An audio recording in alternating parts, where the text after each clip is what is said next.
వచ్చే సేన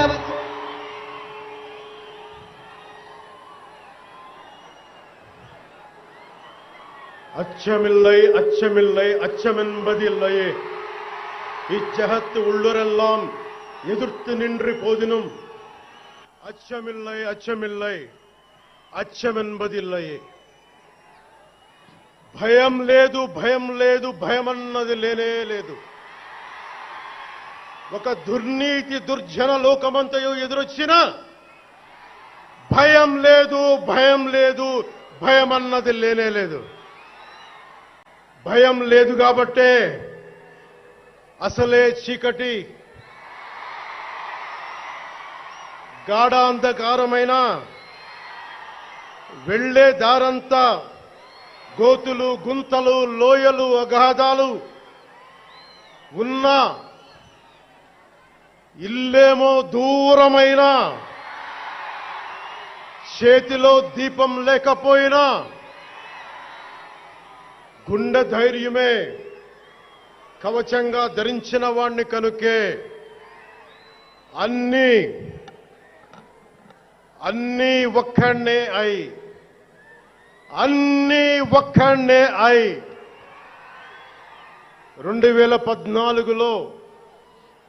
2014లో జనసేన పార్టీని స్థాపించాం. భావ తీవ్రత ఉంది గనుకే 2018లో పోరాట యాత్ర చేశాం. ఓటమి భయం లేదు కాబట్టే 2019లో పోటీ చేశాం. ఓడినా అడుగు ముందుకే వేశాం. మనం నిలబడ్డాం, పార్టీని నిలబెట్టాం. మనం నిలదొక్కుకున్నాం. మనం నిలదొక్కుకోవటమే కాకుండా 4 దశాబ్దాల టీడీపీ పార్టీని కూడా నిలబెట్టాం.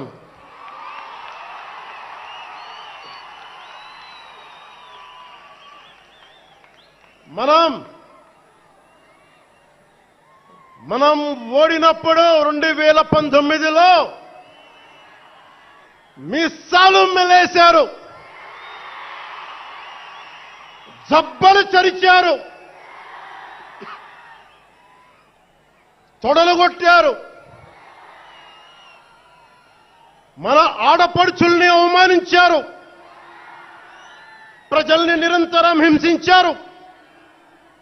ఇదే న్యాయమని మన నాయకులు, మన జన సైనికులు, మన వీర మహిళలు అందరూ అడిగితే,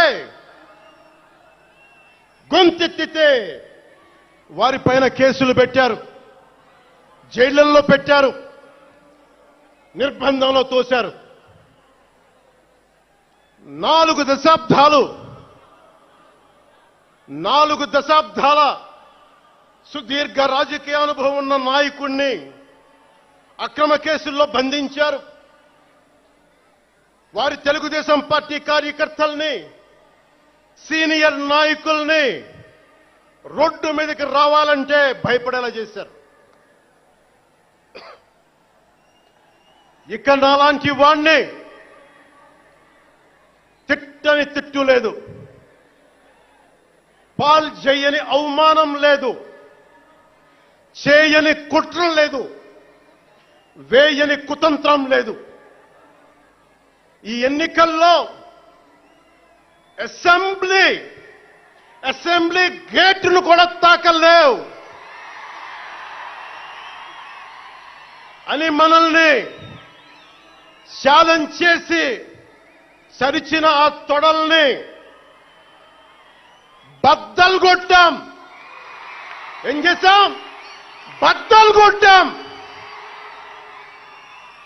బద్దలు కొట్టి ఆంధ్రప్రదేశ్ అసెంబ్లీలో 21 మంది ఎమ్మెల్యేలతోటి, పార్లమెంటులో 2 ఎంపీలతోటి అడుగు పెట్టాం.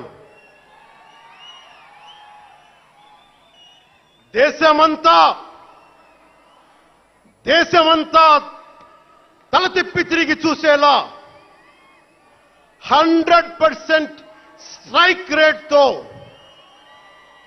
ఘన విజయం సాధించాం. ఎన్డీఏ కూటమి ప్రభుత్వాన్ని నిలబెట్టాం. ఈ రోజు జయకేతనం ఎగరేస్తున్నాం.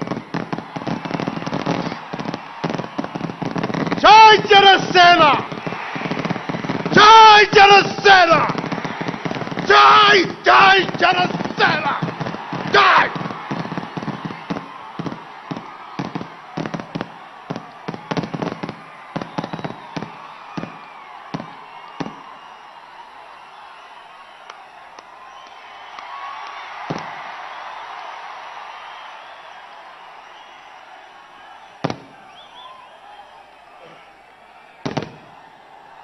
భరత భూమి నేర్పినదో, ప్రజాకోటి నేర్పినదో, నిజమేమిటో కానీ ఒట్టి చేతిలో శత్రువుపై దుమికే శక్తి ఉంది అని చెప్పిన దాశరథి కృష్ణమాచార్య మాట బలం తెలంగాణకే కాదు, నెల్లూరులో చదువుకున్న నాకు కూడా.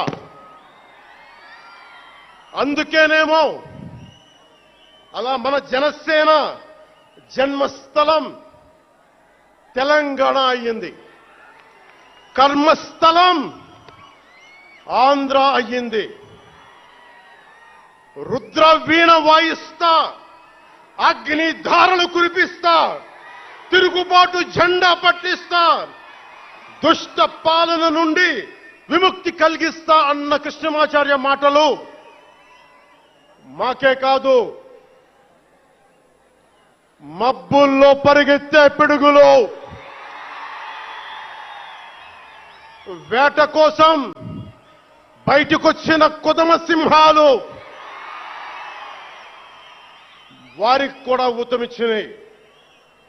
ఊతమివ్వబట్టే 24 ఎన్నికల్లో దాష్టీక ప్రభుత్వాన్ని దించి కూటమి ప్రభుత్వాన్ని, ఎన్డీఏ కూటమి ప్రభుత్వాన్ని గెలిపించారు. అందుకని మీ అందరికీ గుండెల్లోతుల్లో నుంచి ధన్యవాదాలు.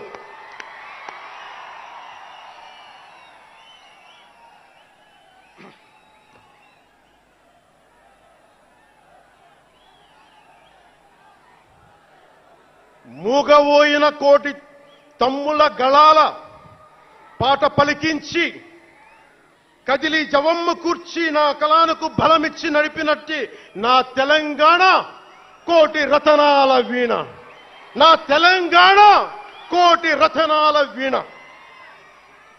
అలాంటి కోటి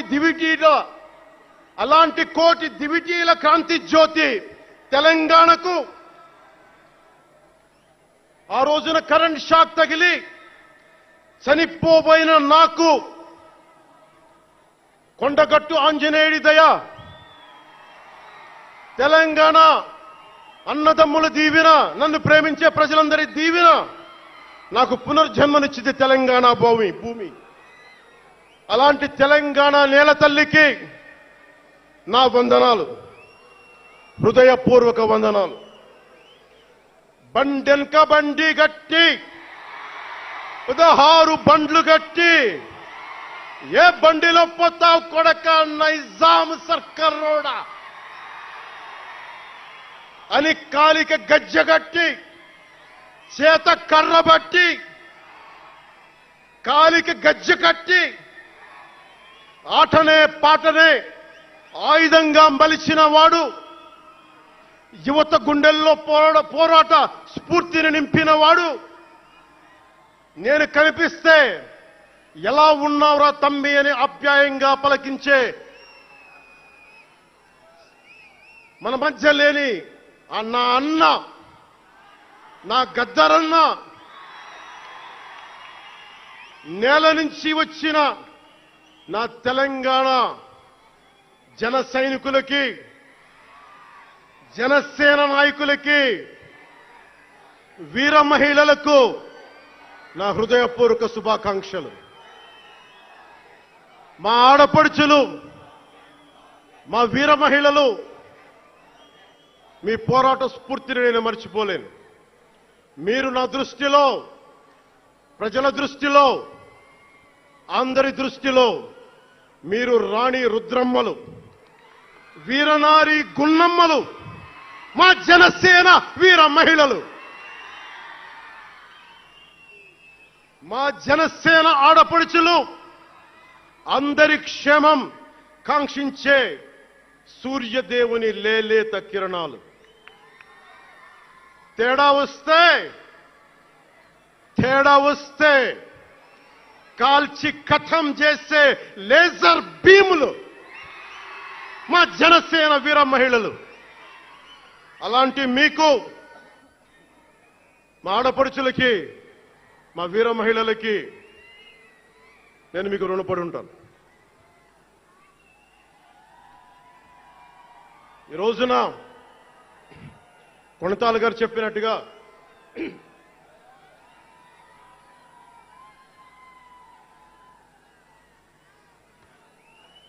సీనియర్ నాయకులు కొణతాల గారు చెప్పినట్టుగా ఈరోజు హోలీ పర్వదినం. రంగులు, ఉత్సాహం, మైత్రిని పంచే పండగ. చెడు పోయింది, మంచి వచ్చిందని చెప్పి రంగులు జల్లుకునే పండగ. మన జయకేతనం ఎగరవేసిన రోజున హోలీ కూడా రావటం యాదృచ్ఛికం కాదు, భగవంతుడి నిర్ణయం. అందుకని దేశ ప్రజలందరికీ నా హోలీ శుభాకాంక్షలు తెలియజేస్తా ఉన్నాను. ये भगवान का आशीर्वाद है कि जनसेना का यह खास दिन होली के पावन त्योहार के साथ आया है. मेरे लिए होली रंगों का त्योहार है, एकता का त्योहार है, दोस्ती का उत्सव है, खुशी और उल्लास का पर्व है. इस शुभ अवसर पर मैं इस मंच से, पिठापुरम से आप सभी को होली की हार्दिक शुभकामनाएं देता हूं. తమిళనాడు నుంచి నాకు ఎంతో ప్రేమనిచ్చారు.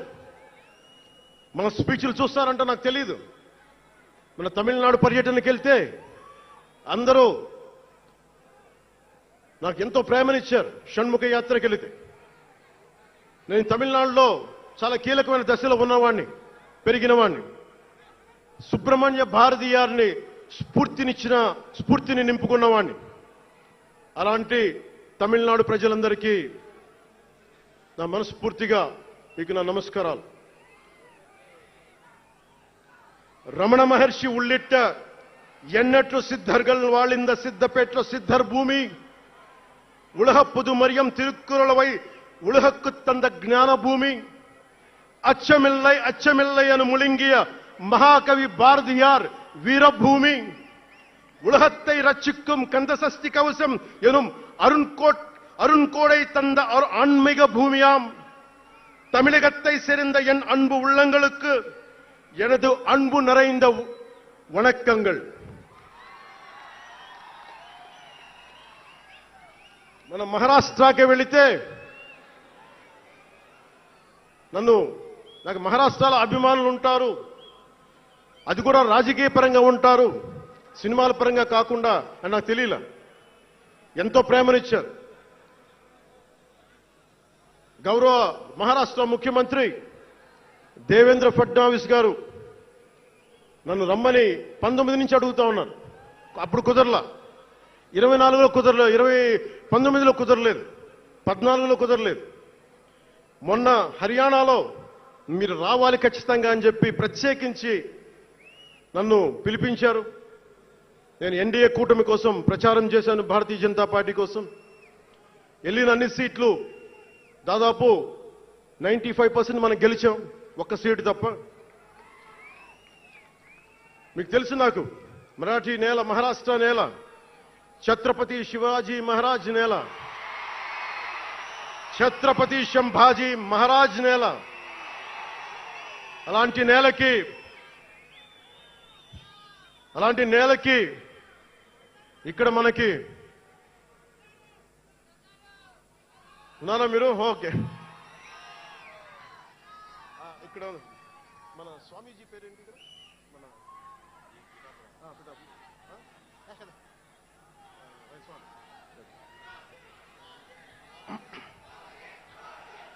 छत्रपती शिवाजी महाराज आणि छत्रपती संभाजी महाराज यांच्या महाराष्ट्र भूमीतून आलोल्य सोलापूर लातूर बिल्लारपूर सारख्या जिल्ह्यांतील जनसैनिकांना माझा मनपूर्वक नमस्कार.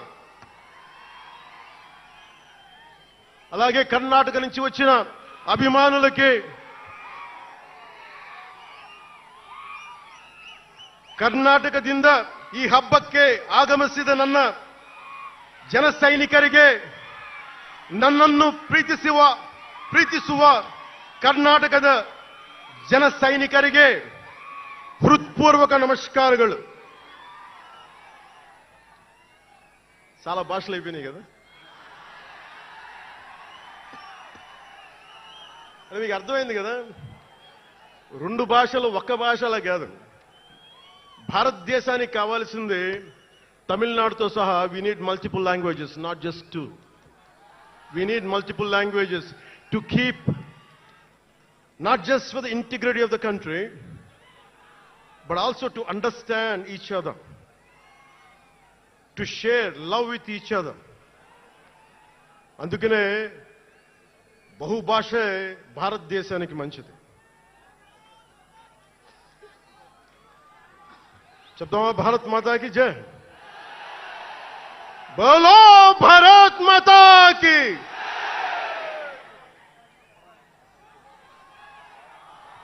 అలాగే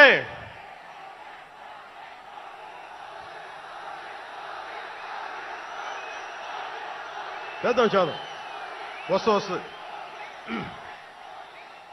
ఇందాక స్టేజ్ పైకి వచ్చేటప్పుడు కిందకి వెళ్ళా, మళ్ళీ సభ ముందు చాలు సినిమాలు ఆపండి చాలు. ఓజీ చాలు ఓజీ చాలు. అంటే మీ అందరికీ నేను సినిమాలు ఎందుకు వద్దని చెప్తానంటే, సినిమాలు తక్కువ చేయడం నా ఉద్దేశం కాదు. మీరు ఓజీ సినిమాకి వెళ్ళి జనసేన జిందాబాద్ అని ఎలా అనకూడదు, ఇక్కడికి వచ్చి సినిమా ఎందుకు అనకూడదంటే ప్రాణాలు తెగించినారు ఇక్కడ వాళ్ళందరూ, ఇక్కడ జన సైనికులు. ఎందుకు సినిమా మాట్లాడకూడదు అంటే 450 మంది పైచీలకు జన సైనికులు సినిమాలను కాదు సిద్ధాంతాలు నమ్మి చనిపోయారు. వారి గౌరవం కోసం.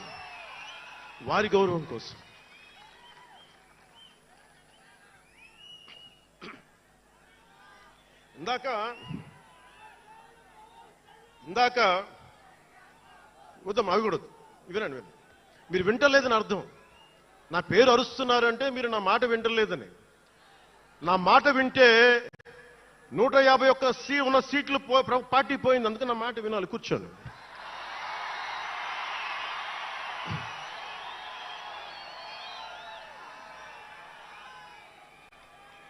ముందుగా నేను 11 సంవత్సరాల క్రితం పార్టీ పెట్టినప్పుడు, ఈరోజు మీకు డేటాలు చెప్పను, ఎన్డీఏ ప్రభుత్వం గురించి వీటిని చెప్పలేను.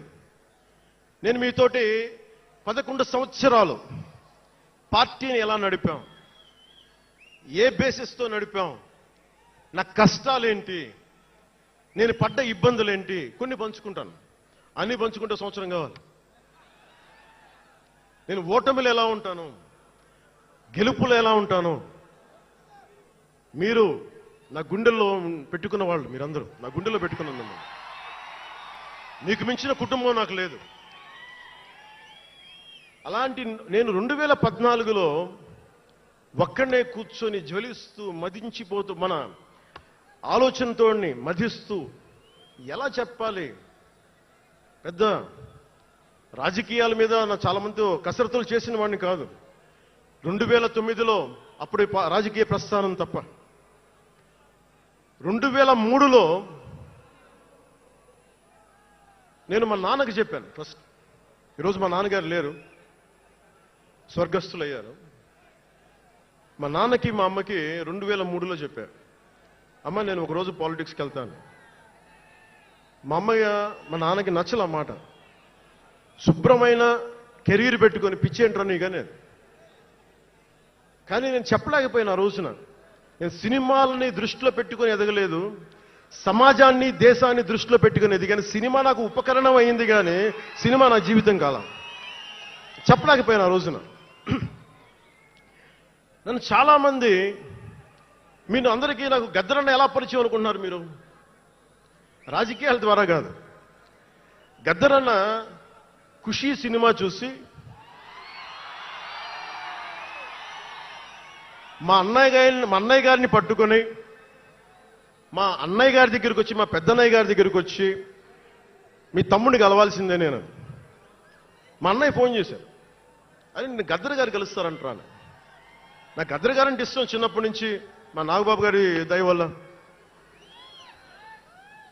సరే కలిస్తే ఆయన ఎంత క్షుణ్ణంగా ఆయన పరిస్థితి చెప్పాడంటే, అరే నువ్వు దేశం కోసం సమాజం కోసం ఆలోచించేవాడివి. నీ ఏ మేరా జహా అనే పాటలో నువ్వు భరతమాతని సంఖ్యలలో బంధించి పెట్టావు కదా, నీ భావం నాకు అర్థమైందిరా అన్నాడు. నువ్వంటే నాకు ఇష్టం రా తమ్మి అని చెప్పి ఆ రోజు నుంచి మాకు స్నేహం. అది నాకు అన్నా తమ్ముడు బంధమైందని ఆయన చనిపోయేలోపు. అలాగే 2006లో నేను విపరీతంగా ఒక పిహెచ్డి కోసం, ఒక స్కాలర్ ఎలా చదువుతాడో పుస్తకాల మధ్యలో సినిమాలు చేశాను. అందుకే నా సినిమాలు మీకు నచ్చి ఉండకపోవచ్చు ఆ రోజున. కానీ నా జ్వలనాన్ని ఎక్కడో ఢిల్లీలో కూర్చొని ఒక్కళ్ళు, ఢిల్లీ యూనివర్సిటీలో పనిచేసే ఒక ప్రొఫెసర్, ప్రకాశం జిల్లాకు చెందిన వ్యక్తి, నాకు తెలియదు ఆయన ప్రకాశం జిల్లా వ్యక్తి. నా రోజున ఆయన వచ్చి మిమ్మల్ని కలవాలని చెప్పి ఒక నెల రోజులు నా వెంట పడితే ఆయన కలిశారు. ఆయన వచ్చి నన్ను ఒకే ఒక మాట అడిగారు 2006లో, మీరు రాజకీయాల్లోకి వస్తారా? బహుజన సిద్ధాంతం మేము ముందుకెళ్తాం. చాలామంది అడిగి నన్ను పంపించారు, మీరు సంసిద్ధం అంటే నేను మాట్లాడతాను, నేను కదుపుతానంటే ఆ రోజున నాకు ఇంకా మెచ్యూరిటీ లేదు. ఒక కుటుంబాన్ని నడపడానికే చాలా శ్రమ పడాలి. ఒక కుటుంబాన్ని ఏకతాటిపైన తీసుకురావాలంటే నేను కష్టపడాలి. ఒక సినిమా చేయాలంటే నేను ఇంత కష్టపడాలి. ఇన్ని కోట్ల మందికి సంబంధించిన జీవితాన్ని ఒక భావంతో కట్టిపడేయాలంటే నాకు ఇంకా అంత మెచ్యూరిటీ లేదు. మెచ్యూరిటీ వచ్చిన రోజున మీకు తెలియజేస్తానని చెప్పాను. ఆ వ్యక్తి అప్పటి నుంచి ఇప్పటి దాకా అరుదుగా అప్పుడప్పుడు కలుస్తూ ఉంటాను. ఈ రోజున హైదరాబాద్ సెంట్రల్ యూనివర్సిటీ ప్రొఫెసర్, మీలో కొంతమందికి తెలిసి ఉండొచ్చు, ప్రొఫెసర్ శ్రీపతి రాముడు గారికి మనస్ఫూర్తిగా నా ధన్యవాదాలు తెలియజేస్తున్నాను. వారిని వేదికపైకి రమ్మని మనస్ఫూర్తిగా కోరుకుంటా ఉన్నాను. ఎందుకంటే మీరు ఓజీ ఓజీ అని అరుస్తూ ఉంటే, నన్ను సినిమాల కంటే కూడా సినిమాల్లో ప్రజలకి పనిచేసే మనిషిని చూశారు ఇలాంటి మేధావులందరూ, పోరాట యోధులందరూ. సో నాకు ఎప్పుడు కూడా ఆయన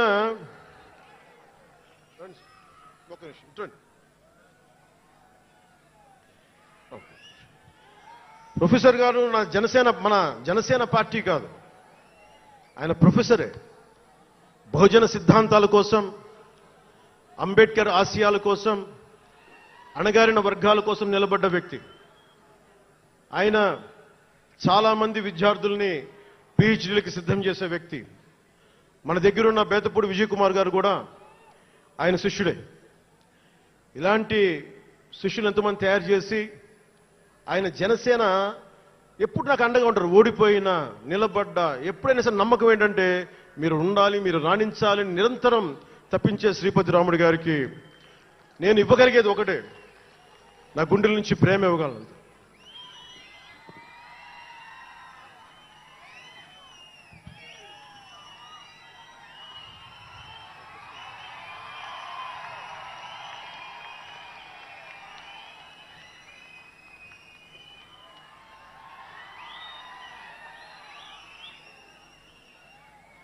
అంటే కృతజ్ఞత అనేది ఎంత అవసరం, గుర్తింపు ఎంత అవసరం అంటే, మనం ఏదో అయినప్పుడు కాదు, ఏవి అవ్వనప్పుడు మనం వెంట నిలబడాల్సింది. నేను థ్యాంకింగ్ నోట్స్ చెప్దాం అనుకున్నా. ఎవరికి చెప్పాలి ముందు? ముందుగా ఈ సభా వేదిక కోసం పారిశుద్ధ్య సిబ్బందికి నా గుండెల్లో పెట్టుకొని గౌరవించే నా పారిశుద్ధ్య సిబ్బందికి ముందుగా మీ అందరికీ నా హృదయపూర్వక నమస్కారాలు, హృదయపూర్వక ధన్యవాదాలు. యాక్చువల్గా నేను అనుకుంది ముందుగా పారిశుద్ధ కార్మికులకి సన్మానం చేసి స్పీచ్ మొదలు పెడదామని. ఎక్కువ మంది ఉండటం వల్ల మన సమయం సరిపోదు కాబట్టి రేపు పొద్దున మన సీనియర్ నాయకులందరినీ, సోదరులు నాగబాబు గారిని, ఎమ్మెల్సీ వారిని గౌరవించి చేయవలసిందిగా నేను కోరుకుంటున్నాను. అలాగే దారి పొడవున శుభాకాంక్షలు తెలియజేసిన హోర్డింగ్స్ ద్వారా నా సోదరులు సోదరీమణులందరికీ, ప్రతి ఒక్కరికి, నాయకులందరికీ నా ధన్యవాదాలు. డిప్యూటీ సీఎం పేషి అధికారులందరికీ కూడా నా ధన్యవాదాలు. నా సెక్యూరిటీ సిబ్బందికి కూడా నా ధన్యవాదాలు. ఈ ఆవిర్భావ దినోత్సవానికి ముందుండి నడిపించిన గౌరవ సివిల్ సప్లైస్ మంత్రి, Janasena political affairs committee chairman, నన్ను కాలానికి నా పరీక్షలు పెట్టి కానీ ఒకసారి నిర్ణయం తీసుకున్న తర్వాత ఓడిపోయినా కానీ వెన్నంటే నిలబడ్డ నా సోదరుడు, పిఎస్సి చైర్మన్, గౌరవ సివిల్ సప్లైస్ మంత్రి శ్రీ నాదెండ్ల మనోహర్ గారికి నా హృదయపూర్వక ధన్యవాదాలు.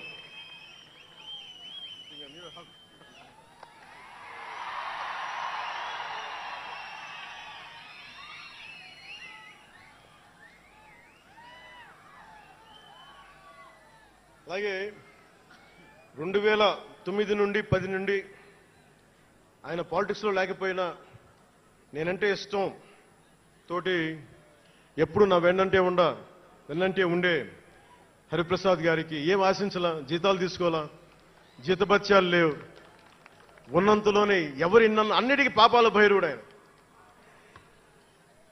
పవన్ కళ్యాణ్ ఆ నిర్ణయం తీసుకోలేదంటే ఈయనే ఉంటాడు కారణం అంట. పవన్ కళ్యాణ్ తేలిక మాట నేస్తాడు అందరి మాట. పవన్ కళ్యాణ్ కొంచెం ఆలోచన ఉంటుంది కదా, ఎవరికి ఇవ్వాలి, ఎందుకు ఇవ్వకూడదు. కానీ ప్రతిదానికి నేను తీసుకున్న నిర్ణయాలకి ఆయన భరించాడు.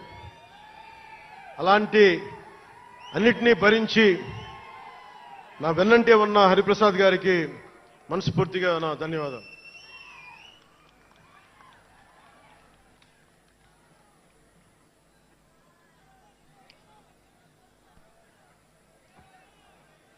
అలాగే అన్ని కమిటీల సభ్యులందరికీ పేరు పేరున, కేకే గారికి,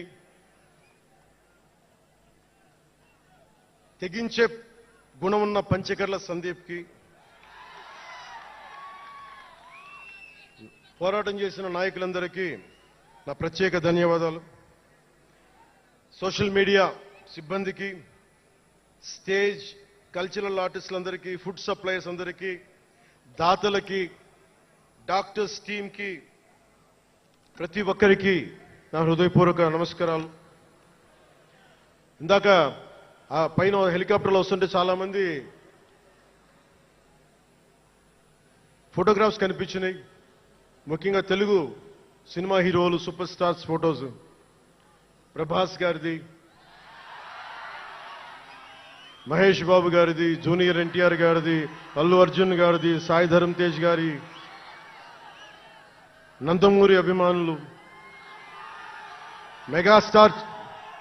మెగాస్టార్ చిరంజీవి గారి అభిమానులకి,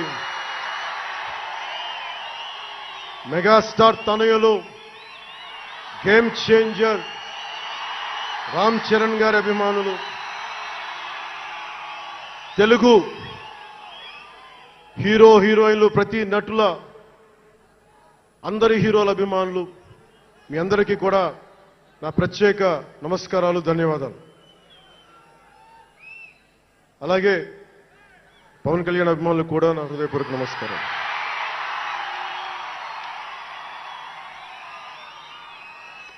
మద్దతు ఇచ్చిన జనసేనతో పాటు ఎన్డీఏ కూటమి పక్షాలైన తెలుగుదేశం, బీజేపీ నాయకులకు, కార్యకర్తలకు, నా ప్రత్యేక ధన్యవాదాలు. అసలు మనం ఇంత ఘన విజయం సాధించాం. మనం కలిసి పోరాటం చేశాం. కష్టాలు ఉన్నప్పుడు చెయ్యనందించాం. అది గుర్తుపెట్టుకొని ఈ రోజున డిప్యూటీ ముఖ్యమంత్రి, ఉప ముఖ్యమంత్రిగా కలిసి ఒక వ్యక్తితో బలవంగా ప్రయాణం చేస్తా ఉన్నాను. 4 దశాబ్దాల సుదీర్ఘ అనుభవం రాజకీయ నాయకులు, హైటెక్ సిటీని రూపకల్పన చేసిన దార్శనికుడు, క్లేమోర్ మైన్స్ తోటి పేల్చేస్తే కింద పడితే దులుపుకొని మళ్ళీ రాజకీయాల్లో తిరిగి నెక్స్ట్ డే డ్యూటీలోకి వచ్చిన బలమైన నాయకుడు శ్రీ గౌరవ ముఖ్యమంత్రి శ్రీ నారా చంద్రబాబు నాయుడు గారికి, వారి తనయులు శ్రీ నారా లోకేష్ గారికి నా హృదయపూర్వక ధన్యవాదాలు, నమస్కారాలు.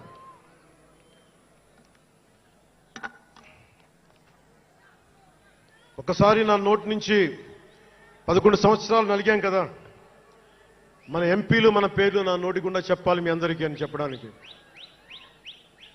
నాదెండ్ల మనోహర్ గారికి, కందుల దుర్గేష్ గారికి, ఎంపీలు తంగెళ్ల ఉదయ్ శ్రీనివాస్ గారికి, వల్లభనేని బాలశౌరి గారికి, కొణిదెల నాగబాబు గారికి, హరిప్రసాద్ గారికి, నిమ్మక జయకృష్ణ గారికి, లోకం మాధవ గారికి, కొనతాల రామకృష్ణ గారికి, పంచకల్ల రమేష్ బాబు గారికి, సుందరపు విజయ్ కుమార్ గారికి, చనిపోయిన వంశీకృష్ణ యాదవ్ గారికి, పంతం నానాజీ గారికి, బత్తుల బలరామకృష్ణ గారికి, శ్రీ దేవివర ప్రసాద్ గారికి, గిడ్డి సత్యనారాయణ గారికి, పులపర్తి ఆంజనేయులు గారికి, బొమ్మిడి నాయకర్ గారికి, బోలిశెట్టి శ్రీనివాస్ గారికి, పొత్సమాత ధర్మరాజు గారికి, చిర్రి బాలరాజు గారికి, మండలి బుద్ధప్రసాద్ గారికి, ఆర్ శ్రీధర్ గారికి, ఆరణి శ్రీనివాసులు గారికి,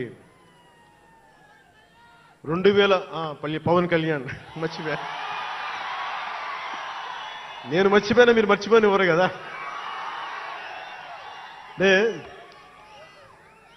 ఇది మన 11వ సంవత్సరం, వారు 11కి అంకితం చేశాం.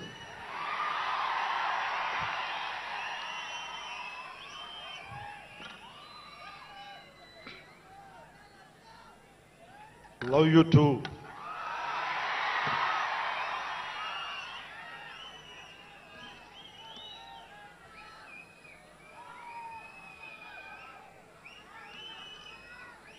అలాగే ఈ సభకి పోలీస్ వ్యవస్థ మీకు తెలుసు, మనం ఎంత నలిగిపోయామో.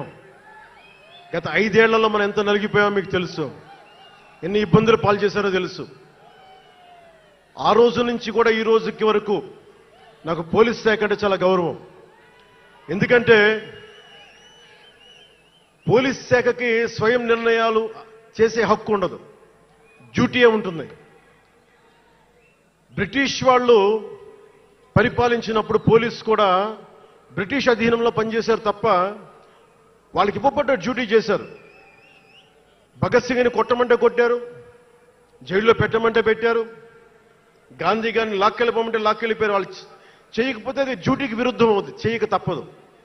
మరి అదే పోలీస్ ఆ రోజున వచ్చారు.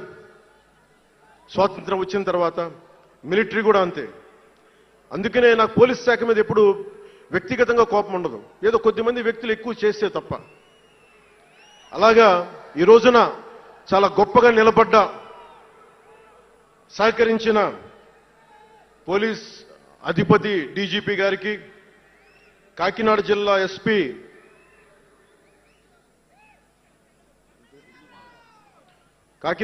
ఎస్పీ బిందు మాధవ్ గారికి, కలెక్టర్ శ్రీ షణ్మోహన్ గారికి, రెవెన్యూ అధికారులకు, ఇతర పోలీస్ అధికారులకు, మున్సిపల్ అధికారులకు, బందోబస్తు డ్యూటీకి వచ్చి అన్ని జిల్లాల నుంచి వచ్చిన నలిగిపోయి ఎండలో ఉన్న నా కానిస్టేబుల్ సోదరులకు, ప్రతి ఒక్కరికి పేరు పేరున నా హృదయపూర్వక ధన్యవాదాలు, హృదయపూర్వక కృతజ్ఞతలు.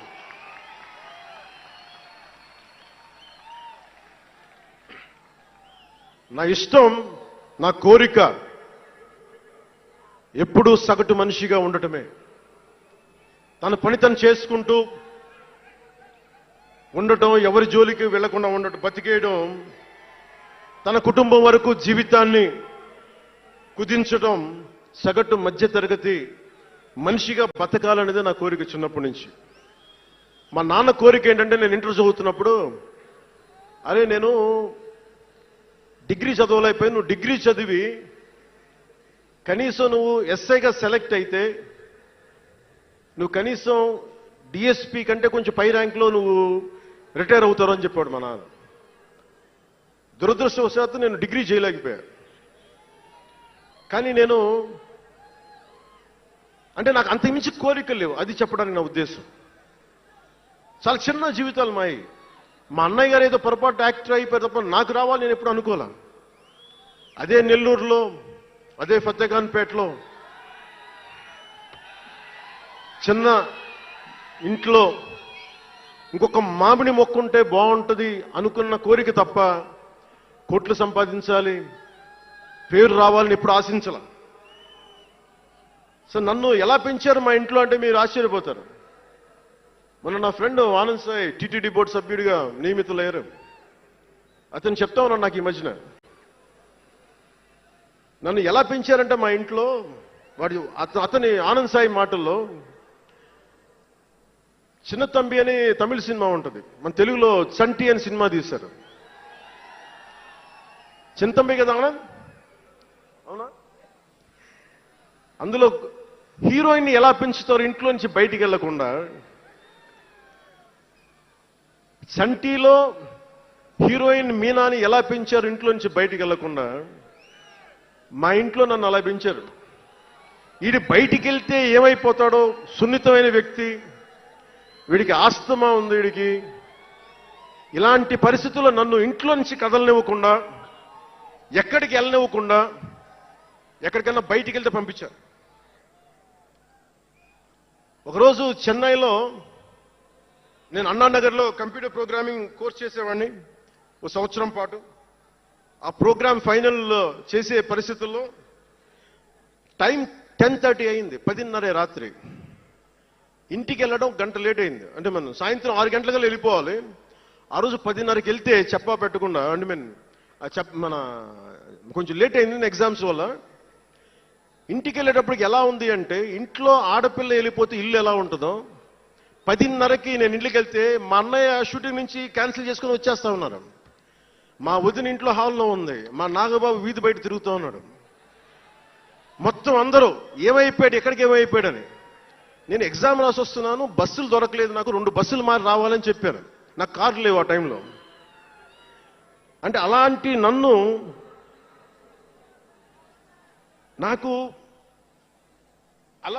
పెంచారు. ఇది మా నాగబాబు గారు ఇక్కడ ఉన్నారు, అడగండి, ఆ రోజు గుర్తుంటుంది ఆయనకి. అలాంటి నన్ను పాలిటిక్స్ చేస్తానని కానీ, సినిమాల్లోకి వస్తానని కానీ ఎవరు ఊహించలే. ఎందుకంటే నేనే ఊహించలే. పోనీ 18 ఏళ్ల వయసులోనో 20 ఏళ్ల వయసులోనో 10:30కి లేటుగా వచ్చామంటే ఒక అర్థం ఉంటుంది. అక్కడమ్మాయి ఇక్కడ అబ్బాయి, గోకులంలో సీత, సుస్వాగతం, తొలి ప్రేమ చేస్తున్న సమయంలో, మేబీ తొలి ప్రేమ ముందు అటో ఇటో, సంగీత్ థియేటర్లో, హైదరాబాద్ సంగీత్ థియేటర్లో క్లింట్ ఈస్ట్వుడ్ నాకు ఇష్టమైన హీరో, అతను సినిమాకి వెళ్ళా. బ్రిడ్జెస్ ఆఫ్ మాడిసన్ కౌంటీ అని ఒక ఇంగ్లీష్ నవల్ ఆధారంగా తీశారు. అది నాకు ఇస్తుంది ఆ నవల్. సో ఎలా తీశారని చెప్పి నేను షూటింగ్ రిలీజ్ కూడా అయిపోయినట్టుంది తొలి ప్రేమ. నేను నా ఫ్రెండ్ ఆనంద్ సాయిని, హరీష్ పాయిని, ఇంకో 2-3తోటి సెకండ్ షోకి వెళ్ళా. సెకండ్ షోకి వెళ్ళి ఇంటికి వస్తే కింద మా నాన్న, ఇంట్లో పైన రూమ్లో పడుకోవాల్సిన మా నాన్న కింద కుర్చీ వేసుకొని, ఓ నీల్ కమల్ చైర్ వేసుకొని నా కోసం వెయిట్ చేస్తా ఉన్నాడు. ఎక్కడికి రా వెళ్ళామని. షూటింగ్ అన్నాడు. షూటింగ్ అన్నాడు, సినిమాకి వెళ్ళానంటే ఆయన ఎట్లా తిట్టాడంటే నన్ను, నేను చాలా తప్పుడు పనులు చేసేస్తున్నట్టుగా, ఏదో బార్లో కూర్చొని తాగేసినట్టుగా. నేను అప్పటికి కొంచెం గుండె ధైర్యం తెచ్చుకొని చెప్పాను, అక్కడ మా నాన్నంటే భయం. చిన్నప్పుడు చాలా కొట్టేవాడు మా నాన్న మమ్మల్ని. ఆ భయం నన్ను కొట్టింది తక్కువ కానీ మా అన్నయ్యని కొట్టింది ఎక్కువ. సో ఎముడికి మొగుళ్ళలో ప్రసాద్ బాబు ఉంటాడు. చిరంజీవి గారు పక్క వ్యక్తిని కొడితే ఇతను లైన్లోకి వచ్చేస్తాడు, అక్కడ నేను డిసిప్లిన్లోకి వచ్చాను. అట్లాగే వీళ్ళని కొడితే నేను డిసిప్లిన్లోకి వచ్చాను. నాకు ఆయన కొట్టక్కర్లేదు, నేను డిసిప్లిన్గా ఉంటాను నేను. సో నాకు మా నాన్న చూడగానే భయం వేసింది, కొడతాడా గబుక్కున బాగుండదేమో అనుకునేవాడిని. నేను చెప్పాను, కొంచెం బలం తెచ్చుకొని 3 సినిమాలు హిట్లు వచ్చినాయి, 4వ సినిమా రిలీజ్ అయ్యి హిట్ అయిన తొలి ప్రేమ. నాన్న నేను హీరో నన్న సంగతి కూడా మర్చిపోకు, నువ్వు అర్థం చేసుకో అని చెప్పాను. ఇంకా ఎక్కువ తిట్టాడు. అంటే మా నాన్న తిట్లు ఎలా ఉన్నాయంటే చెప్పలేను. కానీ ఈ అర్ధరాత్రి అపరాత్రి తిరుగుళ్ళు ఏంట్రా, ఈ సెకండ్ షోలకి వెళ్ళడం ఏంటి, ఏదో హీరో అయ్యావు అయితే అన్ని లిప్ చేసేస్తావా అని తల ఉంచుకొని పైకి వెళ్ళిపోయాడు. అంటే అలాంటి నేను ఇన్ని కోట్ల మందికి సంబంధించిన పాలిటిక్స్ చేయాలంటే భగవంతుడు రాసిన రాత కాకపోతే నేను కోరుకున్నదా కాదు అది. అలాంటి వాతావరణంలో పెరిగిన నేను ఈ సినిమాలు ఏంటో, ఈ పాలిటిక్స్ ఏంటో, పార్టీ పెట్టడం ఏంటో అని అనుకుంటే అంటే ఇందాక ఎందుకు బయటికి వెళ్ళానంటే ఇవన్నీ ఆలోచిస్తున్నా. ఇదంతా భగవంతుడు మాయ తప్ప నాది కాదు నాకు తెలుసు. అలాంటి జీవితానికి దారి ఏర్పరిచింది, ప్రజా సమస్యలపై నిలబడేలా చేసింది, పార్టీ పెట్టనిచ్చింది నాలోని భావ తీవ్రత. పార్టీ పెట్టనిచ్చింది భావ తీవ్రత. పుస్తక పఠనం, డబ్బులు సంపాదించాక ఖర్చు పెట్టనంటే ఎలా కుదరదో, వద్దనుకున్న ఏదోలా ఖర్చు అయిపోతాయి.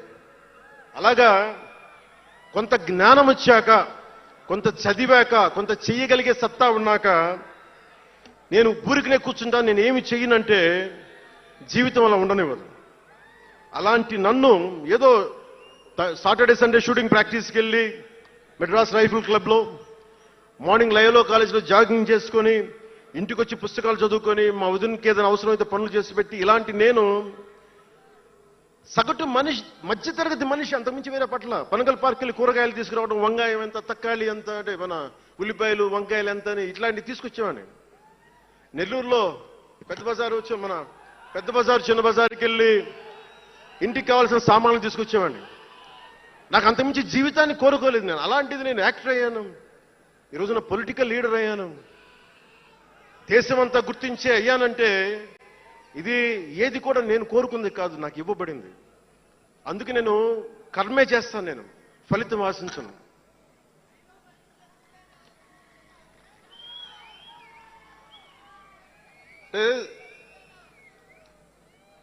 అంటే ఎలా ఉంటుందంటే, అది ఇవన్నీ ఎందుకు చెప్తున్నానంటే, సగటు మనిషి చాలా భయాల మధ్య, చాలా బాధ్యతల మధ్య జీవితాన్ని కొనసాగించాలి.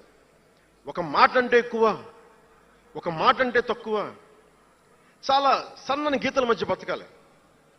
ఒకలాగా చెప్పాలంటే అరిటాకు లాంటి జీవితం.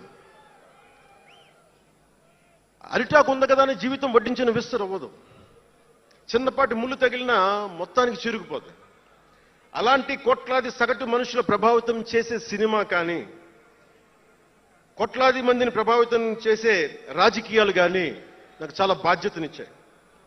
సినిమాలో ఎంత చెప్తే మంచిది, ఎంత చెప్తే మంచిది కాదు అని ఆలోచించి చేసేవాడిని. ఒక దేశభక్తి పాట పెడితే మంచిదా, ఒక క్లబ్ డాన్స్ పెడితే మంచిదా, ఈ రెండు ఆలోచించి దేశభక్తికి వెళ్ళాను. అందుకే ఏం మేరా జేహాన పెట్టాను తప్ప ఓ మై డార్లింగ్ అని పెట్టలా.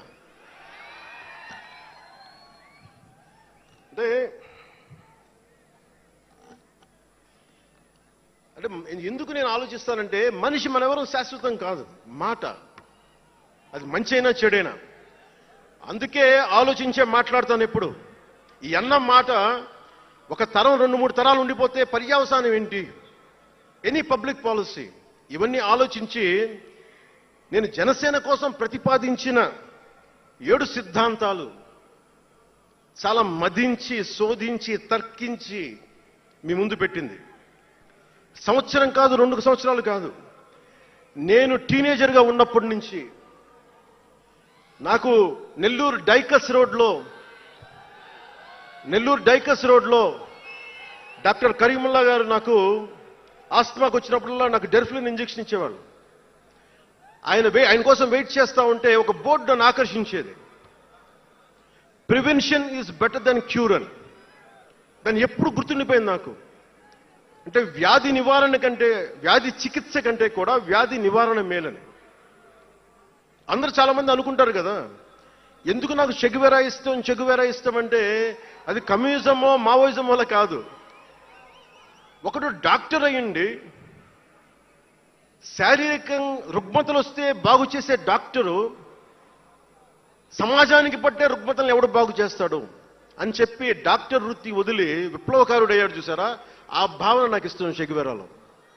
అంతేగాని అతను మావోయిస్టో కమ్యూనిస్టో అని కాదు, గెరిల్లా అని కాదు. ఆ మానవీయ కోణం నాకు నచ్చిదాన్ని ఇష్టపడ్డాను చెగువెరాని.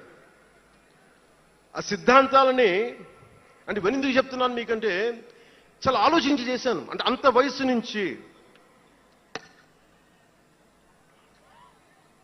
ఆ సిద్ధాంతాలని చాలా బలంగా విశ్వసించేవాడిని, ఆచరించేవాడిని కనుక, వాటి కోసం నిలబడేవాడిని కనుక, నిలబడినందుకు ఆ సిద్ధాంతాలు నన్ను దశాబ్దం రాజకీయ పోరాటం చేయగలిగే సత్తానిచ్చినాయి. ఈ రోజున 100% స్ట్రైకింగ్ రేట్తో జైకేతనాన్ని ఎగరేస్తున్నాం ఈ రోజునంటే జనసేన 7 మూల సిద్ధాంతాలే కారణం. అంటే మీకు మొన్న మన జనసేన ఆవిర్భావ దినోత్సవం అని అనగానే పవన్ కళ్యాణ్, నేను ఎంత పేరుందో నాకే తెలీదు, ఇంగ్లీష్ పేపర్లో కూడా రాస్తారని నా పేరు అనుకుంటాను అప్పుడప్పుడు. ఏదో నేషనల్ పేపర్లో ఢిల్లీ నుంచి ఎవరో తెలుగు జర్నలిస్ట్ పంపించలా, హిందీ జర్నలిస్ట్ పంపించారు నాకు. Pawan Kalyan changes his ideology left, right and centre అని. అంటే వీడి అవసరాలకి ఎలా పడితే అలా మార్చేస్తాడని నాకు అనిపించింది. అలా ఎలా పడితే అలా మార్చేసేవాడు 11 సంవత్సరాలు పార్టీని నడపగలడా? 7 సినిమాలతోటి సూపర్ స్టార్డమ్ రాగలదా? నేను వద్దనుకున్నా ఓజీ అని అంటా ఉంటారు, అవన్నీ వస్తాయా? 2007లో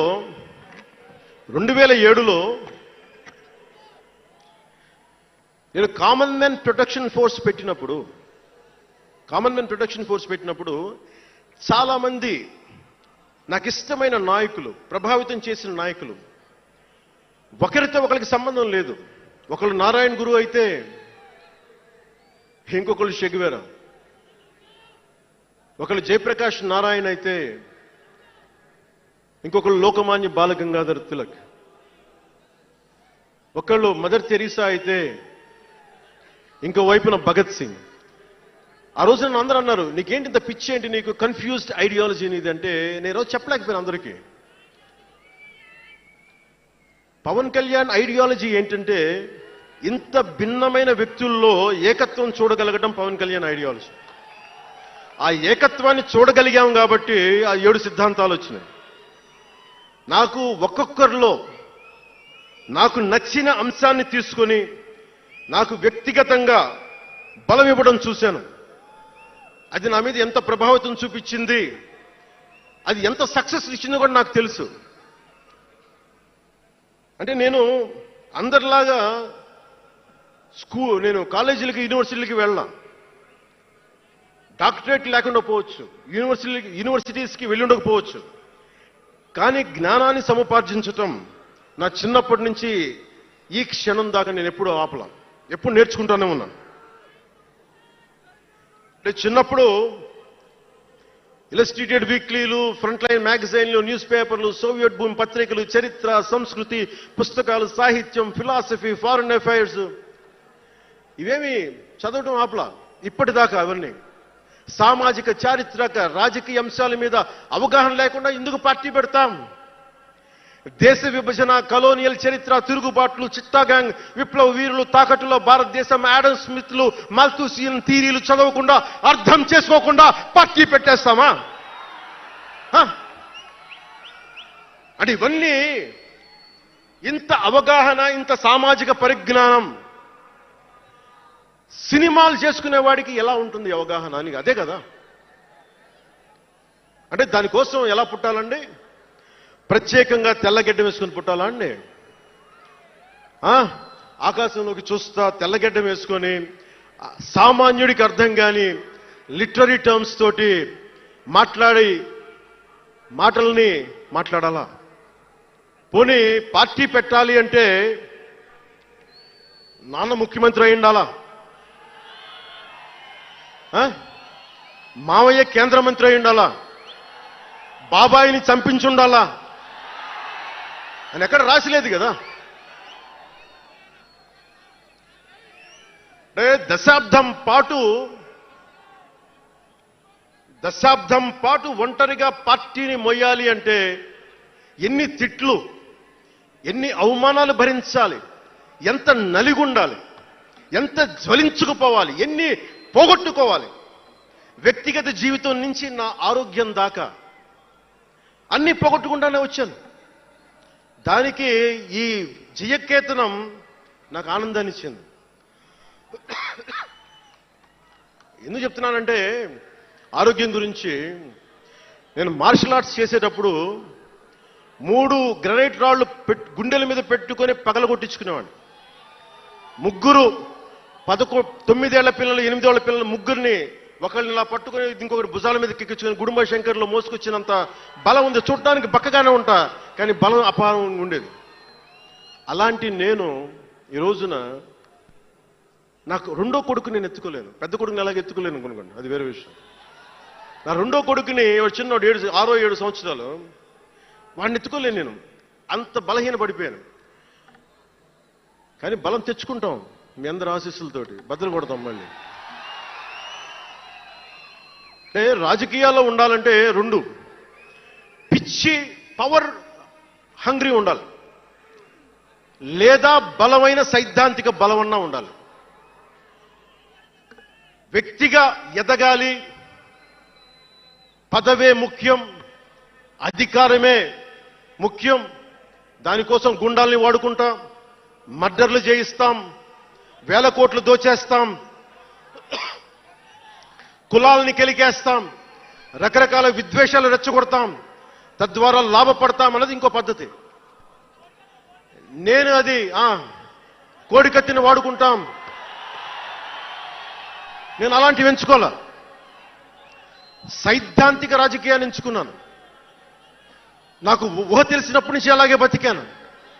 అందుకే నేను సమాజం, సమతుల్యత, భావితరాల భవిష్యత్తు, దేశం అంతరంగిక భద్రత, దేశ భద్రత, శత్రు దేశాల దాడులు ఆలోచించి దశాబ్దన్నర నలిగి గుండె రగిలి అందరిలోనూ చైతన్యం రగిలించి ఈ రోజున జనసేన జయకేతనం ఎగరవేస్తున్నాం. ఇది జనసేన పద్ధతి. Registered party to recognised party. It took us a decade plus.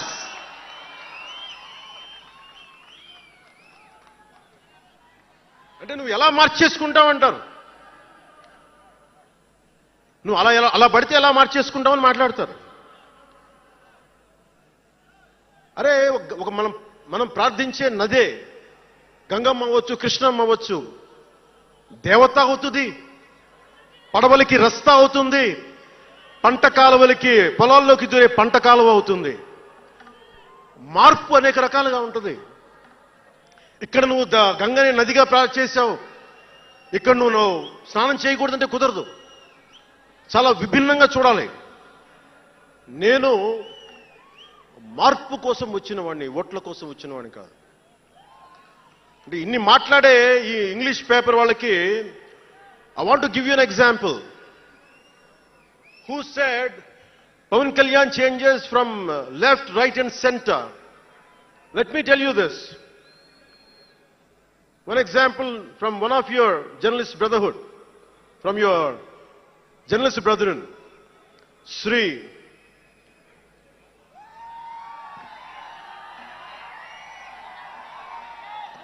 M.J. Akbar. He wrote a book called Riot After Riot. ఆ పుస్తకంలో ఎంటైరిటీ అంతా how BJP is wrong, how BJP is communal అని all the stories he picked up is all about anti BJP. But in 2014, same Mr. M.J. Akbar has become MP for BJP. బీజేపీని తిట్టిన వ్యక్తే కాంగ్రెస్ లో ఉండి బీజేపీకి వెళ్ళి మారగలిగినప్పుడు తప్పు లేదు, కానీ నేను ఇన్ని రకాలుగా మాట్లాడితే తప్పు అయిపోయింది అది. అంటే ఇది, let me tell you, I blended the best of everybody. I have tested it on myself personally and applied to the party. That's why we got 100% striking rate.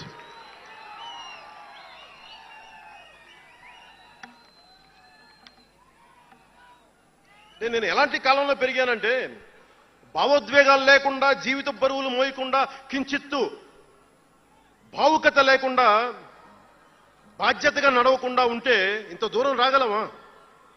జీవితంలో నిన్న కాగితాళంగా ఎలా జరిగిపోతాయి? అంత ఫ్లూక్ అండి అంటే 21 సీట్లతో 100% వచ్చేస్తామా? 151 సీట్లు ఉన్న ఆ పార్టీని 11 సీట్లకి రానివ్వగలమా? ఎంత పోరాటం చేశాం మనం, ఎంత నలిగాం. వైజాగ్లో మన ఎమ్మెల్యేలు ఎంతమందిని జైల్లో పెట్టారు, ఎంత భయభ్రాంతులను చేశారు.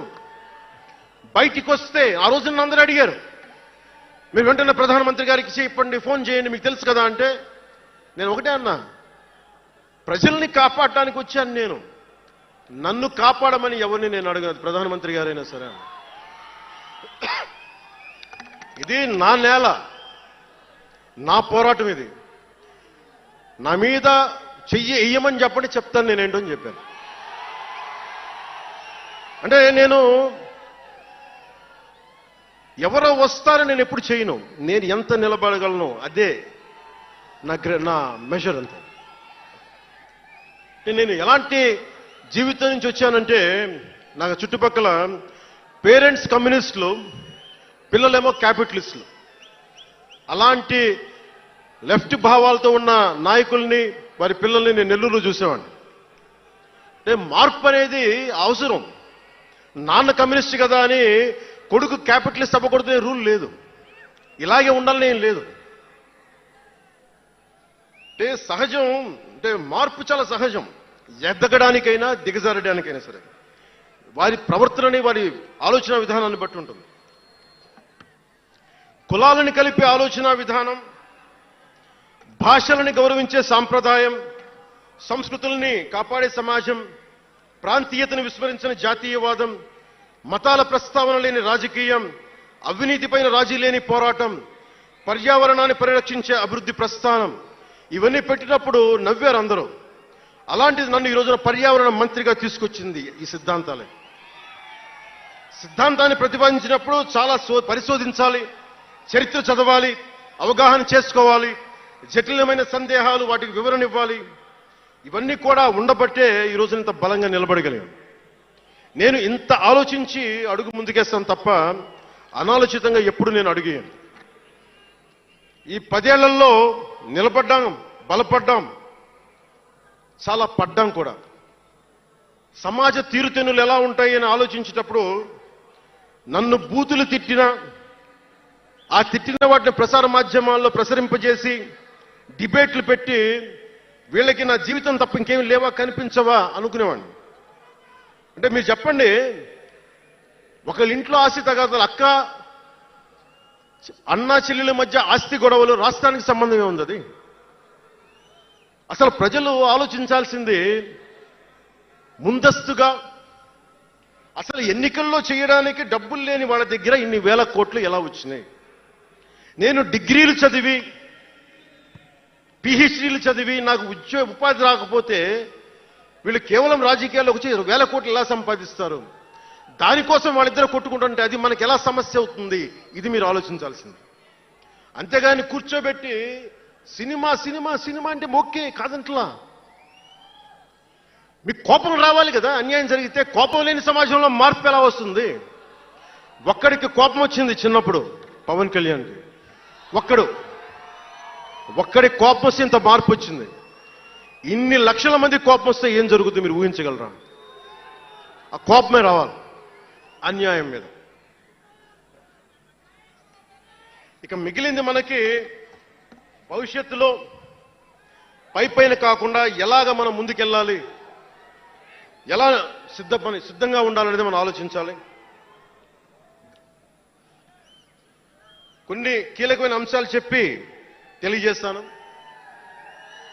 నార్త్ సౌత్ డివైడ్, ఉత్తర భారతం దక్షిణ భారతం, అలాగే క్యాస్ట్ సెన్సెస్, కులాల గణాంకం, డీలిమిటేషన్ ఇష్యూ, 3 లాంగ్వేజ్ ఫార్ములా, ఇవన్నీ మాట్లాడుతూ ఉన్నారు. వీటి మీద అలాగే మనం భవిష్యత్తులో సనాతన ధర్మ రక్షణ బోర్డు కానీ, ఫ్రీ హిందీ టెంపుల్స్ కానీ, వీటన్నిటి మీద ఒకసారి మాట్లాడి నా అభిప్రాయాలు తెలియజేస్తాం. ఎందుకంటే దిశానిర్దేశం, భవిష్యత్తుకి దిశానిర్దేశం చేయాల్సిన సమయం ఇది. అందుకని మీకు కొంచెం ఓపికగా వినండి ఇది. ఎందుకంటే ఇది సరదాలకి అల్లర్లకి సమయం కాదు, ఇది భవిష్యత్తుని నిర్దేశించే సమయం. దశాబ్దంన్నర తర్వాత వచ్చింది, అంటే 2009 నుంచి ఇప్పుడు దాకా చేస్తే వచ్చింది. సో నేను ఏం కోరుకుంటానంటే, అల్లరి చిల్లరగా ఉండేవాళ్ళు నాకు అవసరం లేదు, నిలకడగా నిలబడేవాళ్లే నా సైన్యం.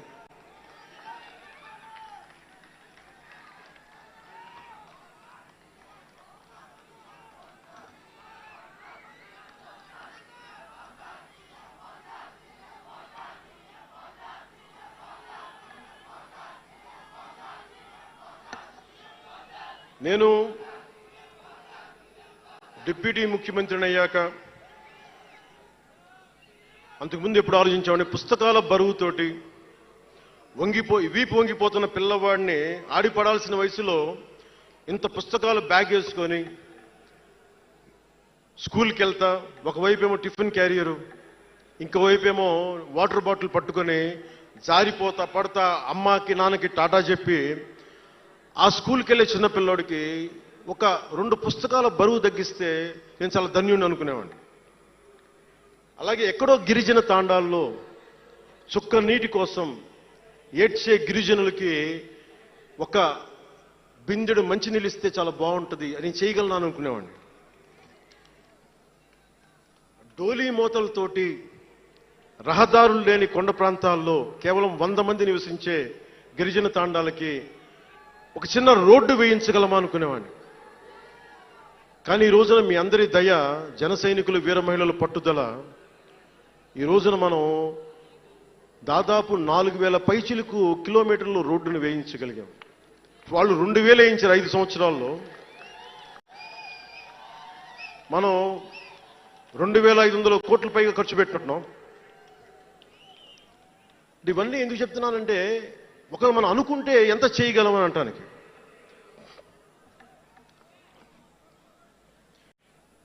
సమస్యలు ఏమున్నాయి మన దేశంలో ఇప్పుడంటే, ముఖ్యంగా పార్టీలో వేదిక పైన ఉన్న నాయకులకి, జన సైనికులకి, మీ అందరికీ కూడా ఇది చాలా కీలకమైన సమయం. 2047 విజన్ అని మాట్లాడుతున్నారు గౌరవ ముఖ్యమంత్రి గారు. 2047 ప్రధానమంత్రి గారు మాట్లాడుతున్నారు. వికసిత్ భారత్, స్వర్ణ ఆంధ్రప్రదేశ్, $2 ట్రిలియన్ ఎకానమీ, భారతదేశం ప్రపంచంలోనే 3వ ఆర్థికంగా బలంగా ఉండే దేశం అవ్వాలని ఆలోచిస్తా ఉన్నాం. ఇంత బలమైన దేశం కావాలి అంటే బలమైన ప్రజలు ఉండాలి, బలమైన నాయకత్వం ఉండాలి. నేను ఎందుకు ఇంత తపన పడతాను మీ అందరి కోసం అంటే, నాకు ఈజీగా వెళ్ళిపోయే వ్యక్తులు అవసరం లేదు, నాకు గోల చేసే వ్యక్తులు అవసరం లేదు. దేశం కోసం నిలబడే యువత కావాలి నాకు, చీల్చి చెండాడే యువత కావాలి నాకు, దేశం కోసం. అంటే ఎందుకు చెప్తున్నానంటే, సర్దార్ వల్లభాయ్ పటేల్ గారిని అడిగారంట. బెంగాల్ రాష్ట్ర విభజన అప్పుడు 1920లో విభజిస్తున్నాం అనుకున్నప్పుడు దేశంలో ఉన్న జాతీయ నాయకులు అందరూ వచ్చారు, జరగకూడదని ఆప్ చేశారు. అలాంటిది భారతదేశాన్ని పాకిస్తాన్గా, భారత్గా విభజిస్తుంటే మీరు ఎందుకు చేయలేకపోయారు, ఆపలేకపోయారు? ఒక రాష్ట్రాన్ని ఆపగలిగినప్పుడు ఇది ఎందుకు ఆపలేకపోయారంటే, ఆయన అన్న మాటలో ఏంటంటే, మాకు వయసు అయిపోయింది, పెద్దవాళ్ళం అయిపోయాం, జైలులో నలిగిపోయాం, సరికొత్త యువరక్తాన్ని తయారు చేయలేకపోయాం, మాకు శక్తి సన్నగిల్లింది అని. అందువల్ల వదిలేయాల్సి వచ్చింది చేతుల అని. అది నాకు చాలా ప్రేరణ అయింది. నెక్స్ట్ అందరం, గౌరవ ముఖ్యమంత్రి గారు వికసిత్ ఆంధ్రప్రదేశ్ కోసం ఆలోచిస్తున్నారు. నేను వికసిత్ ఆంధ్రప్రదేశ్ కోసం ఆలోచించే వాళ్ళు ఉన్నారు. నేను ఆలోచిస్తుంది భవిష్యత్తుని నిర్మించగలిగే యువ నాయకత్వం. ఈరోజు ఒక్కడు తలుచుకుంటే ఎంతమంది ఎమ్మెల్యేలు వచ్చారో చూడండి. ఫస్ట్ టైం ఎమ్మెల్యేలు ఎంతమంది ఉన్నారు. అలాంటిది మీ నుంచి ఊరికి 100 మంది నాయకుల్ని తయారు చేయాలి. రాష్ట్రం నుంచి జాతీయ స్థాయిలోకి వెళ్ళగలిగే 100 మంది నాయకుల్ని తయారు చేయగలగాలి. అదే నా లక్ష్యం, నా స్వప్నం 2047కి. అంటే ఎలా ఉండాలి అంటే విదేశాలకి వెళ్లాల్సిన అవసరం రాకూడదు. ఇంక మన దేశానికి మనం వీసాలు డినైల్ చేసేంత స్థాయి భారతదేశంలో ఉండాలి అంటే దేశాన్ని, సమాజాన్ని నడిపే నాయకులు మీలో నుంచే పుట్టాలి. నేను చేస్తాను దానికి ప్రోగ్రామ్స్. ఈ రోజున వేదిక పైన ఉన్న స్పోక్స్ పర్సన్స్ అందరూ ఎలా వచ్చారనుకుంటున్నారు మీరు? హరిప్రసాద్ గారికే చెప్పాను నేను, సార్ ఎలా చేయమంటారు సార్ మమ్మల్ని అని అడిగితే, మీరు వెళ్ళి జనంలోకి వెళ్ళండి, ఎవరైతే మాట్లాడగలరో వాళ్ళు పిలవండి అంటే అలా పిలిస్తేనే ఇక్కడున్న స్పోక్స్ పర్సన్స్ అందరూ కూడా జనం మధ్యలోంచి పికప్ చేసిన వాళ్ళు. అలా తయారు చేశాం, పార్టీ నిర్మాణాన్ని అలా చేశాం. నా కోరిక ఆంధ్రప్రదేశ్, తెలంగాణ నుంచి దేశాన్ని ప్రభావితం చేసే 100 మంది యువ నాయకుల్ని, మహిళలు కావచ్చు, యువకులు కావచ్చు, అదే నా లక్ష్యం. దానికోసం పనిచేద్దాం మనందరం. ఎందుకంటే సరైన నాయకులు లేకపోతే చిల్లర వేషాలు వేసేవాళ్ళు, పనికి మాలిన వేషాలు వేసేవాళ్ళు చూశాం కదా గత ప్రభుత్వంలో ఎలా ప్రవర్తించారు. వాళ్ళు వచ్చారు అంటే బలహీనత మనది, తప్పు మనది. ఎవడు వచ్చినా వదిలేస్తున్నాం మనం. అందుకని మీరందరూ దానికి సంసిద్ధం అవ్వండి. ఇంకొక మాట వాళ్ళు మాట్లాడింది ఇందాక ఆ ఇంగ్లీష్ పత్రికలో, ఒకటి చెగువేరా గురించి మాట్లాడారు,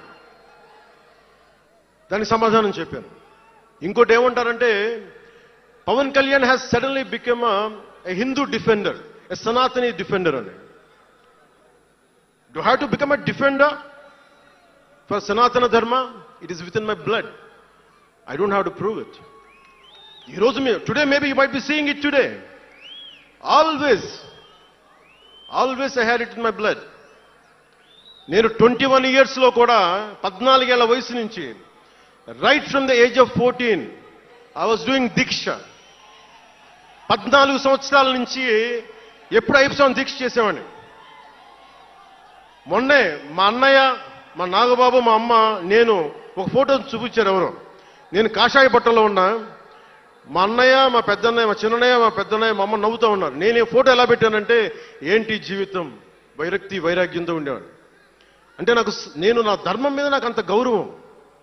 సో నాకు మీరెవరూ కొత్తగా సర్టిఫికేట్లు ఇవ్వాల్సిన అవసరం లేదు, నేను మీకు ప్రూవ్ చేసుకోవాల్సిన అవసరం అంతకంటే లేదు. అంటే చిన్నప్పుడు ఎలా ఉండేయండి పరిస్థితులు, ఏదైనా మాట్లాడదాం వీళ్ళందరితో అంటే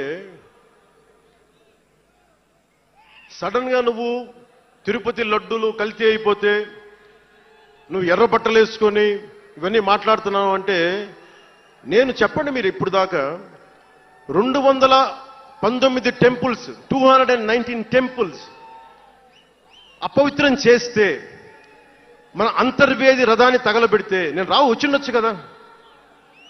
రామతీర్థంలో రామచంద్రుల వారి విగ్రహాన్ని తల నరికేస్తే నేను బయటకు వచ్చి గోల చేసి ఉండొచ్చు కదా. ఎందుకు స్టేట్మెంట్గా పరిమితం అయ్యాం? చిన్నప్పటి నుంచి మా ఇంట్లో రామనామ జపం ఉండేది. మా నాన్న ఉమ్మడి కమ్యూనిస్ట్ పార్టీ సభ్యుడు, ఎథీస్ట్ ఒకప్పుడు, టీన్స్లో 20లో. ఆయన మరి ఎలా మారిందో మనసు తెలియదు కానీ విపరీతం రామభక్తుడు అయిపోయాడు. నేను పుట్టేటప్పటికి మా ఇంట్లో ఎప్పుడూ రామనామమే ఉండేది. ఆ రామనామాన్ని జపిస్తూనే నాకు జబ్బు వచ్చినా మా నాన్న రామనామం చెప్పేవాడు. అలాంటి రామనామం జపించే మాకు రాముడి విగ్రహం తల నరికేస్తే కోపం రాకూడదంటారేంటి మీరు? ఇదే మీకు ఒక మహమ్మద్ ప్రవక్తకి పవిత్ర రంజాన్ మాసంలో మహమ్మద్ ప్రవక్తకి మీరు ఒక మాటని దూషించగలరా? దూషించి బతకగలరా? అల్లాని ఒక మాట అనగలరా? జీసస్ క్రైస్ట్ ఒక మాట అనగలరా? మేరీ మాతని ఒక మాట అనగలరా? కానీ పార్వతీ దేవిని తిడతారు, లక్ష్మీ మాతని తిడతారు. అంటే నువ్వు ఇస్లాంకి అపవిత్రం జరిగితే మాట్లాడితే సెక్యులరిజం, జగన్మాతకి కానీ పార్వతీదేవికి కానీ శివుడికి కానీ రాముడికి కానీ అయ్యప్పకి కానీ అపవిత్రం జరిగితే మా మనోభావాలు బాధపడకూడదు, గాయపడకూడదు, నోరు మూసుకొని కూర్చోవాలి. ఆ జనరేషన్ పోయిందిరా బాబు, ఆ జనరేషన్ పోయింది. ఒక తప్పుని తప్పుగానే చెప్తాం. ఒక హిందువు ఒక ముస్లిం పట్ల తప్పు చేస్తే తప్పనే చెప్తాం. ఓల్డ్ సిటీలో ఉండే ఒక నాయకుడు 15 నిమిషాలు కళ్ళు మూసుకోండి, పోలీసుల్ని మేము హిందువులకి ఏంటో మేము చూపిస్తామంటే అది తప్పు పట్టకూడదంటే ఎట్లా? అది మతోన్మాదమా? ఏం మాట్లాడుతున్నారు మీరు? బతుకమ్మ బతుకమ్మ బతుకమ్మ అని చెప్పి బతుకమ్మ పాటని మీరు వెటకారం చేసి ఓల్డ్ సిటీ నాయకుడు మాట్లాడితే దాన్ని డిఫెండ్ చేసుకోవటం హిందూ అహంకారం అంటే నేను ఏం చెప్పండి? నేను అంటే అల్లాహకు ఒక న్యాయం, మహమ్మద్కి ఒక న్యాయం, అమ్మవారికి ఇంకో న్యాయమా? అలా కుదరదు బాబు. ఈ ధర్మం అందరికీ సమాన అవకాశం ఇచ్చింది. సనాతన ధర్మం ఉండబట్టే విజయనగర రాజులు మస్జిద్ కట్టించారు. సనాతన ధర్మం కాబట్టే బంగ్లాదేశ్ని హిందువుల రక్తంతో తడిపి బంగ్లాదేశ్కి విముక్తి కలిగించాం. ఈ చరిత్ర తెలుసుకుంటే కదా. దేశ విభజన జరిగింది. మీరు ఎంతమందికి తెలుసు దేశ విభజన కష్టాలు? మీరు సినిమాలు అరుస్తారు, అక్కడ తాగిపోయారు మీరు. నేను అక్కడ తాగలా. నేను అమితాబ్కి ఫ్యాన్ని, నేను చిరంజీవి గారికి ఫ్యాన్ని, కానీ దేశానికి అంతకంటే పెద్ద ఫ్యాన్ నేను. అంటే మీరు మనందరికీ బాబాసాహెబ్ అంబేద్కర్ గారి గురించి తెలుసు. First law minister of Bharat. ఎక్కడికి వెళ్ళినా ఆయనకి 100 అడుగులో, ఏ తెలంగాణకి వెళ్ళినా ఆంధ్రాకి వెళ్ళినా 100 అడుగులు ఇంకా పైన విగ్రహం పెట్టి మనం ఆరాధిస్తాం. మీకు ఎవరికైనా తెలుసా? అంటే సనాతన ధర్మాన్ని తిడతా ఉంటారు. మీకు ఎవరికైనా తెలుసా? పాకిస్తాన్ ఫస్ట్ లా మినిస్టర్ దళిత కమ్యూనిటీకి చెందిన జోగేంద్రనాథ్ మండల్. ఆయన పేరు ఎప్పుడైనా విన్నారా? ఎంతమంది వినుంటారు? ఆయన ఏ పరిస్థితిలో చచ్చిపోయారో తెలుసా? ఆయన నేను భారతదేశాన్ని నమ్మను, పాకిస్తాన్ని నమ్ముతాను అంటే అంబేద్కర్ గారితో సహా చాలా మంది వద్దని చెప్పినా కానీ ఆయన పాకిస్తాన్కి వెళ్ళిపోయి దాన్ని బంగ్లాదేశ్లో చాలా హిందూ జిల్లాలు కలిపేసి ఆయన దళిత కులాల నుంచి వచ్చిన వ్యక్తి. అందరూ ఆయన మాటలు నమ్మి ఆయన సమాజం హిందువులందరూ ఉండిపోతే దేశ విభజన తర్వాత జరిగిన గొడవల్లో దాదాపు ఆయన కుటుంబంలో బంధువులందరినీ ఊచకోతకొచ్చి చంపేశారు. పాకిస్తాన్ లా మినిస్టర్గా వెళ్ళిన వ్యక్తి భారతదేశానికి తిరిగి కాందీసుకుడుగా వచ్చి చనిపోయారు ఆయన. అంటే ఏం చెప్తున్నది ఇది? 10-12% ఉండే హిందువులు పాకిస్తాన్లో, 10-12% ఉండే హిందువులు ఉండే పాకిస్తాన్లో, బలూచిస్తాన్లో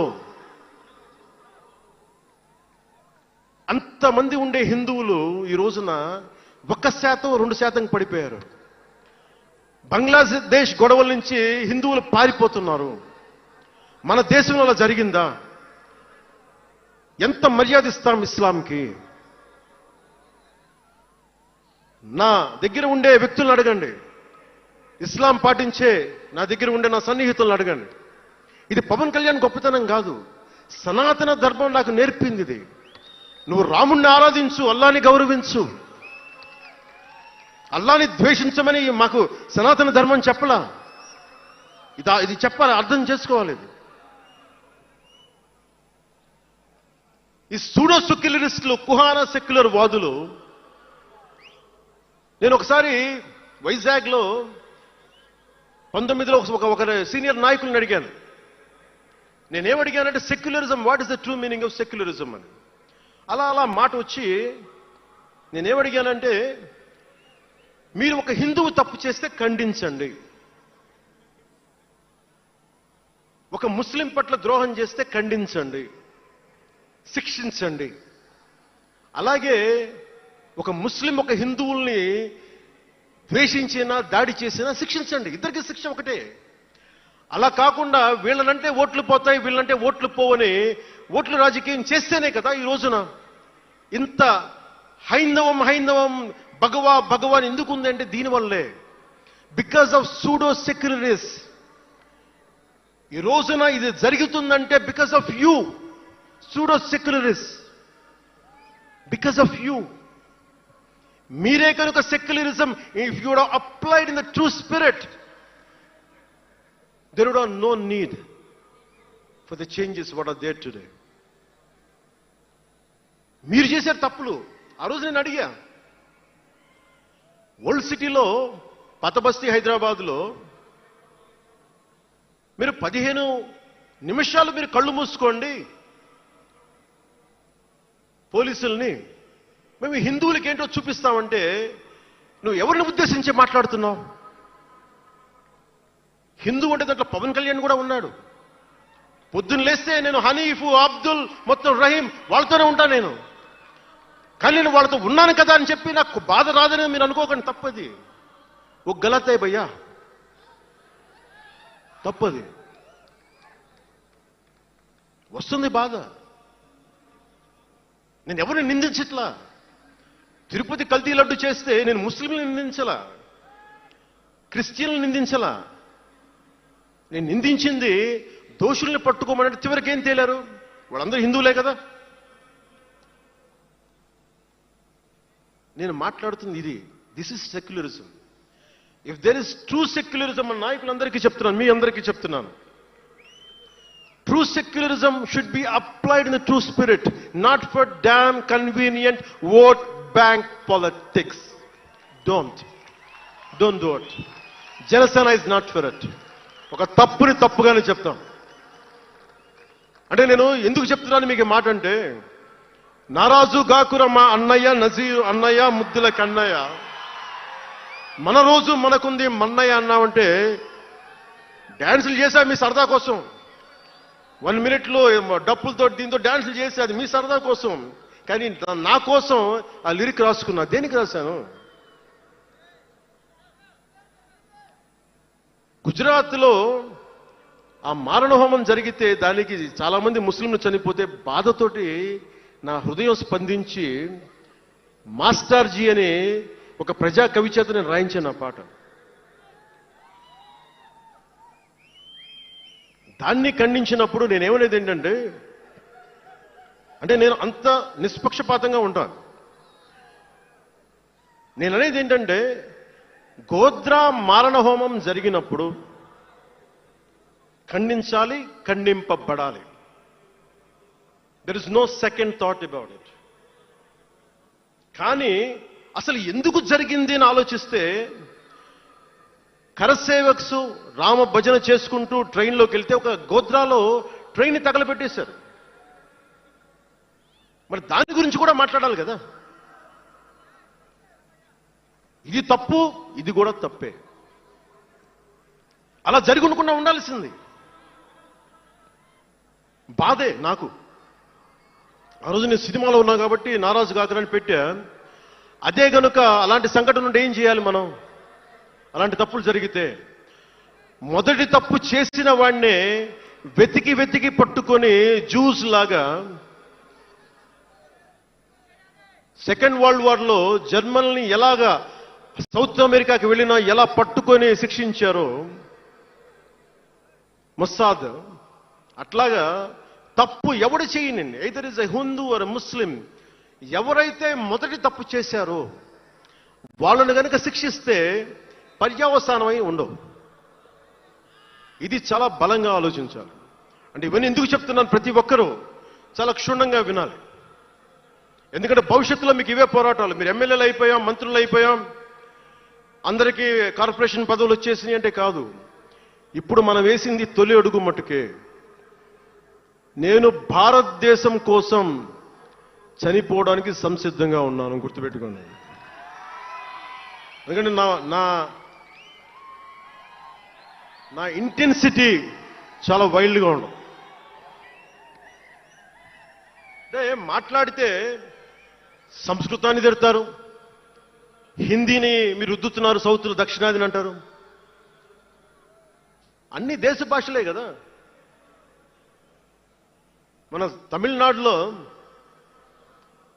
తమిళ్ హిందీ రాకూడదు అంటుంటే నాకు అనిపించింది మనసులో ఒకటే, అప్పుడు తమిళ సినిమాల్ని హిందీలోకి డబ్ చేయకండి. డబ్బులేమో హిందీ నుంచి కావాలి, ఉత్తరప్రదేశ్ నుంచి డబ్బులు కావాలి, బీహార్ నుంచి డబ్బులు కావాలి, ఛత్తీస్గఢ్ నుంచి డబ్బులు కావాలి, కానీ హిందీ మాకు వద్దంటే అదే న్యాయం. పనిచేసే వాళ్ళందరూ మనకి బీహార్ నుంచి రావాలి, కానీ హిందీని ద్వేషిస్తానంటే ఎట్లా? ఇవన్నీ మారాలి కదా. అందుకని భాషల్ని ద్వేషించాల్సిన అవసరం లేదు.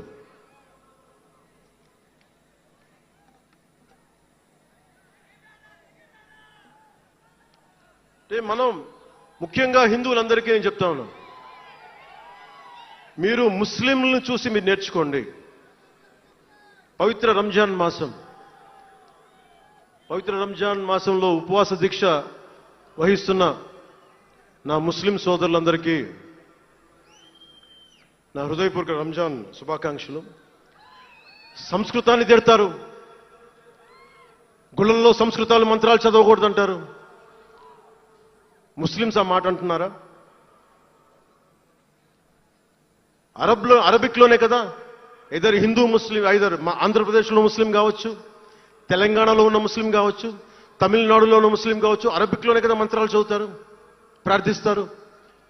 హిందూ ధర్మంలో సంస్కృతంలో చేస్తారు. దానికి ఏంటి సమస్య? తమిళంలో చదవాలా, తెలుగులో చదవాలా, కన్నడంలో చదవాలా? ఆ విధి విధానాలు ఉన్నాయి, వదిలేసేయండి వాటిని. వాటి జోలికి వెళ్ళకుండా కష్టాలని వాటిని పట్టించుకోండి.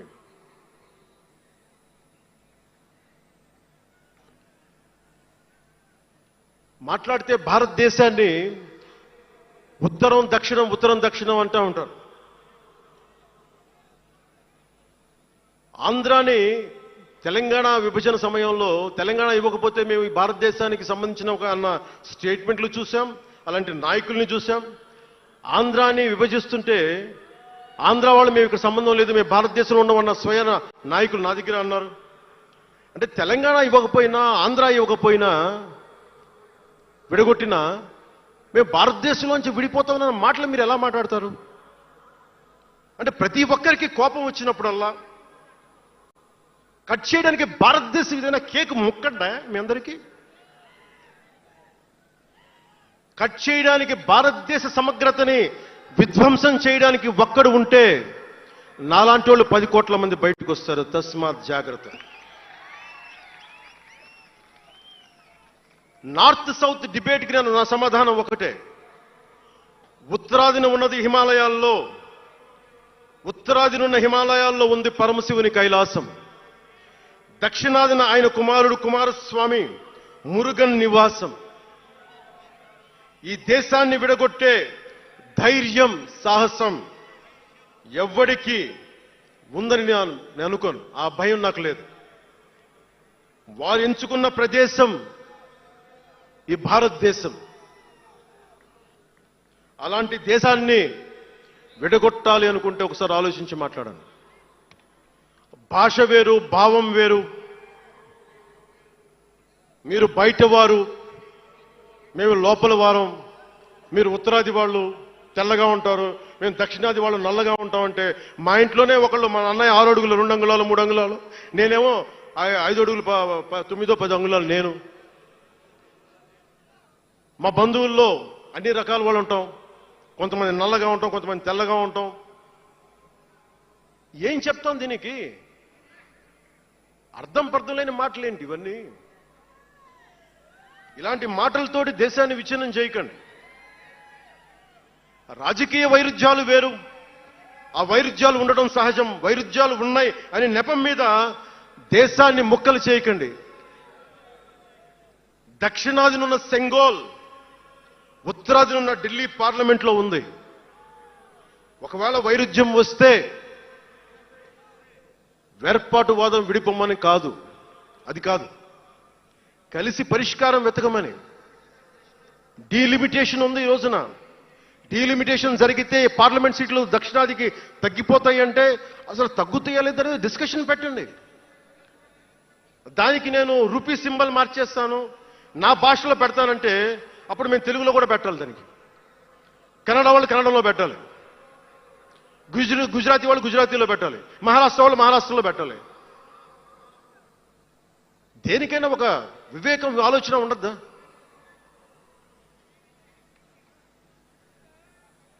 ఉన్నత పదవుల్లో ఉన్నవారు మీరు చాలా ఆలోచించి చేయాలి, చాలా ప్రభావితం చేస్తాయి మీ మాటలు. ఒకటి విధ్వంసం చేయడం తేలిక, ఒకటి నిర్మాణం చేయడం తేలిక, కష్టం. నేను వివక్ష అనిపించలేదు అనుకుంటున్నారా మీరందరూ? తమిళనాడులో పెరిగినప్పుడు 14 ఏళ్ల వయసులో నేను తమిళనాడులో పెరిగినప్పుడు మైలాపూర్ స్కూల్ ఉన్నారే, గొల్టింగ వాడ అని పిలిచేవాడు. నేను నాకు అర్థమయ్యేది కదా గొల్టి అంటే ఏంటి అనుకునేవాడిని. అదొక డెరిగేటెడ్ టర్మ్ అది. నేను మా మాస్టర్ గారిని అడిగాను, రామ్నాథన్ గారిని అడిగాను, సార్ ఇంత మాదిరి சொல்றாங்க సార్, గొల్టిని சொல்றாங்க సార్ అంటే ఆయన నాకు ఒకటే మాట చెప్పాడు. వాళ్ళని పిలిచాడు, వాళ్ళని తిట్టాడు ఏదో. ఏంటి సార్ గొల్టి, ఎందుకు సార్ గొల్టి మీనింగ్ అంటే ఆయన ఏదో నవ్వి వదిలేసి ఆయన ఒక మాట అన్నాడు, అరే తెలుగుని రివర్స్ பண்ண గొల్టి అని சொல்லுவாங்கடா, அப்படி என்ன பெரியார் தெலுங்குக்காரன் தான்டா, பெரியார் తెలుగుకారం தான், బలిజన్ నాయకుడు సార్ అవరు. ఆ టైంలో ఇప్పుడు మన తిరుపతి రాయలసీమలో ఉండే బలిజన్ నాయుడు కులానికి చెందిన వ్యక్తి పెరియార్ గారు, తెలుగు. ఆయన ద్రావిడ ఉద్యమ రూపకర్త. సో అందుకని భాషదేముంది, అందుకని దీన్ని పెట్టుకొని విధ్వంసం క్రియేట్ చేయడం సరైంది కాదు. నేను మీకోసం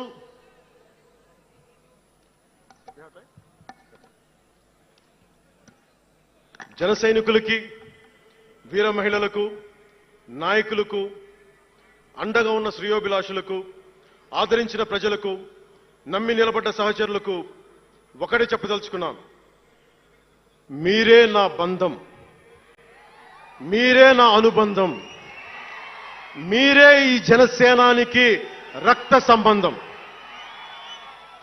మనందరికీ ఒక కీలక కర్తవ్యం ఉంది. దాని గురించి మాట్లాడుకోబోయే ముందు కవి శేషేంద్ర వాక్యాలు చెప్పి ముగిస్తాను. ఒక తరాన్ని ప్రసవింపజేయడం అంటే ఒక తమాషా కాదు, ఒక నిండు కళల జగత్తుని మేల్కొల్పడం. ఒక దశాబ్దన్నర రాజకీయ ప్రస్థానంలో అలుపెరిగిన పోరాటం చేసిన తర్వాత లభించిన చారిత్రాత్మక విజయం అది. అందుకని మీ అందరికీ చాలా బాధ్యతగా ముందుకెళ్దాం. ఈ విజయం పుట్టుకే 100% స్ట్రైకింగ్ రేట్. అందుకే దేశం మొత్తం చూసింది. ఆ బిడ్డని మనం కాపాడుకోవాలి, చాలా జాగ్రత్తగా చూసుకోవాలి. మనందరం ఈ బిడ్డ పట్ల ఎరుకుతో ఉండాలి, బాధ్యతతో కాపాడుకోవాలి. జనసేనాని శిశువు తనని తను కాపాడుకోగలిగే వరకు మనం ఈ బిడ్డని కాపాడితే అది పెరిగి పెద్దై సమాజాన్ని కాపాడుతుంది, దేశాన్ని రక్షిస్తుంది, విశ్వశాంతికి బాటలు వేస్తుంది. అందుకే ఈ బిడ్డని మనందరం కంటికి రెప్పలా కాపాడుకుందామని చెప్పి శపథం చేద్దాం. ఒక అవతారం, దాని పుట్టుక ఎలా ఉంటుందో మహాకవి శ్రీశ్రీ కవితా పంక్తుల్లో చెప్పి ప్రసంగాన్ని ముగిస్తాను. యముని మహిషపు లోహగంటలు మబ్బు చాటున కణేల్మన్నాయి, నరకలోకపు జాగిరమ్మలు గొలుసు తెంచుకు ఉరికి పడ్డాయి, ఉదయ సూర్యుని సప్తాహయములు నురగలెత్తే పరుగు పెట్టాయి, కనకదుర్గా చండసింహం జూలు విదిలించింది, ఇంద్రదేవుని మనపటేనుగు ఘీంకరిస్తూ సవాల్ చేసింది, ఆది సూకర వేదవేద్యుడు గుర్ఘరిస్తూ కోరసాచాడు, పుడమ తల్లికి పురిటి నెప్పులు కొత్త సృష్టిని స్ఫురింపింపజేశాయి. పుడమ తల్లికి పురిటి నెప్పులు కొత్త సృష్టిని స్ఫురింపించాయి. దీనిని లోతుగా ఆలోచించి ఇక మన ఆలోచన తీవ్రత, భావ తీవ్రత అన్నీ ఉంటాయి. జన సైనికులు మీరు జాగ్రత్తగా ఉన్నంత కాలం మన ఎమ్మెల్యేలందరూ బాగుంటారు, మన మంత్రులందరూ బాగుంటారు, నేను కూడా బాగుంటా. మీరు డిసిప్లిన్లో పెట్టాల్సింది మమ్మల్ని కూడా డిసిప్లిన్లో పెట్టండి మీరు. అందుకని 11వ ఆవిర్భావ దినోత్సవం ముగించుకొని 12వ ఆవిర్భావ దినోత్సవం వైపు వెళ్తున్న మీ అందరికీ వచ్చినందుకు ప్రతి ఒక్కరికి ధన్యవాదాలు తెలియజేసుకుంటూ, మీ పెద్దలకి, నాకంటే వయసులో పెద్దైన వారందరికీ నా నమస్కారాలు తెలియజేయండి, పాదాభివందనాలు తెలియజేయండి. అందరూ క్షేమంగా ఇళ్లకు వెళ్ళండి. సర్వే జనో సుఖినో భవంతు. జై జనసేన, జై జనసేన, జై భారత్, జై హింద్. జాతీయ గీతం.